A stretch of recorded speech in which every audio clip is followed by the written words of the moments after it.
Elena, the Spiral to the Self, going over the astrological energy forecast for April 10th through the 16th.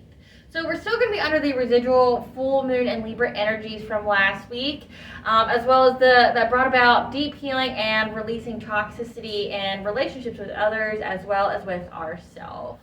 So on the 10th, Venus will be in Gemini. And this is going to bring balance to our feminine side as well as in our communications. Follow your bliss. If there has been a misunderstanding, find ways to be more compassionate in order for this harmony to be obtained. So find more ways to be compassionate with the person as well as to bring it to the situation. On April 11th, Venus will trine Pluto, Moon will be in Capricorn, and the Sun will conjunct with Jupiter. So this can bring about a passionate transformation. So luck, expansion, and prosperous energy, with the Sun as well as Jupiter. Our intuition needs to be what you lean on at this time for advice, as it can be trusted to show you the bigger picture. You're being called and tested to feel your way through this, so trust your gut. Trust your intuition. This is a great day for meetings and accomplishing projects. April 13th, the moon will be in Aquarius. On this day, we are called to have some kind of conservatism, as it's going to be a deep introspective day that's going to make us kind of in our head a little bit. It's going to be a good day to ground, watch yourself, as you will be prone to intense emotional reactions, so just retain some kind of control. And if there is, figure out what is triggering you, as you may need to establish healthy boundaries. We're being guided to examine if we have all that we need to feel comfortable and safe in our current path and in our current relationships. So the next day, the 14th, Venus will square Saturn. Saturn will show us the cracks that are in the foundations for our relationships, and which may test the relationship. Keep an open mind to consider opportunities that provide avenues that you would have never considered, as there may be a hidden opportunity for you to pursue at this time. On the 15th, the moon will be in Pisces. Follow your intuition, as an idea may be revealed to you through dream. Explore the ideal version of yourself, as your dreams are yours to claim. It's okay to want more. You just need to figure out what makes you truly happy and how do you want to be conveyed to others. A good practice would be to imagine if a child were to describe you or were to talk about you.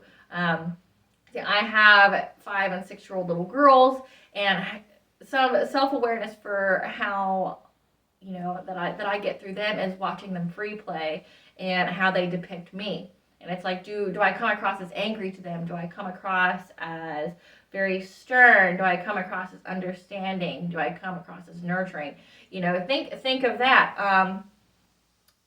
And where you want to be and how you want to deal with others. Like, just think of how you want to be perceived. Do you want to be fair and just? Do you want to be emotionally out of balance, which is what we're prone to the day prior? How do you want to be? How do you want to be perceived? And the best thing that we can do is work on ourselves and how we react to the outside world. Okay?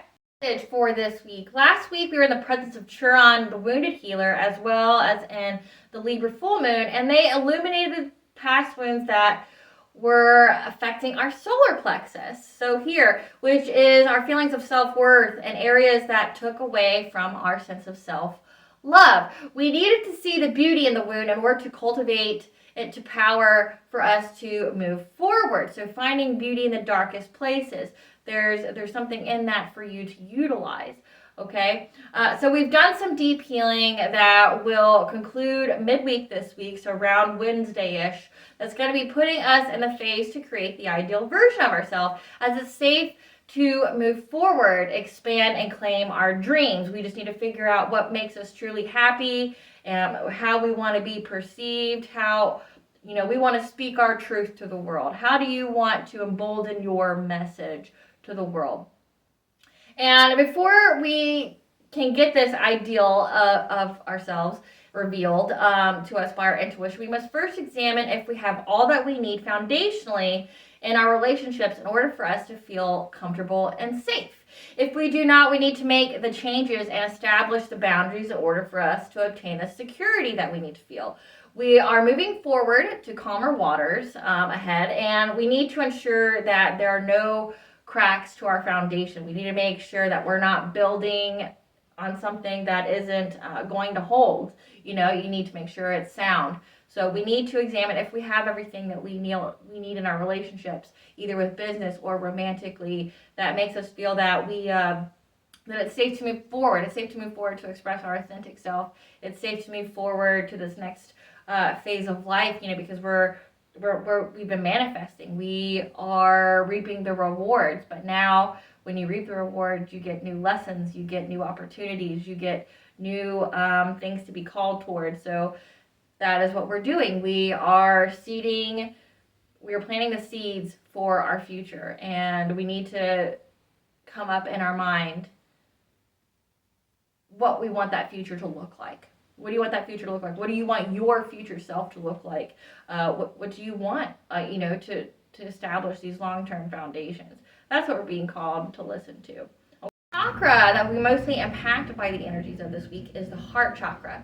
So last week we dealt with the solar plexus, which is here, and which dealt with the self-worth, the self-love, and if you remember, if it's linked to the heart chakra, it stems from codependency and caretaking issues. And the heart chakra is the center of relationships, love, and compassion. Remember, early this week we were being called to have more compassion in our relationships. Okay, and the heart chakra, the electromagnetic field is 5,000 times more powerful than that of the brain.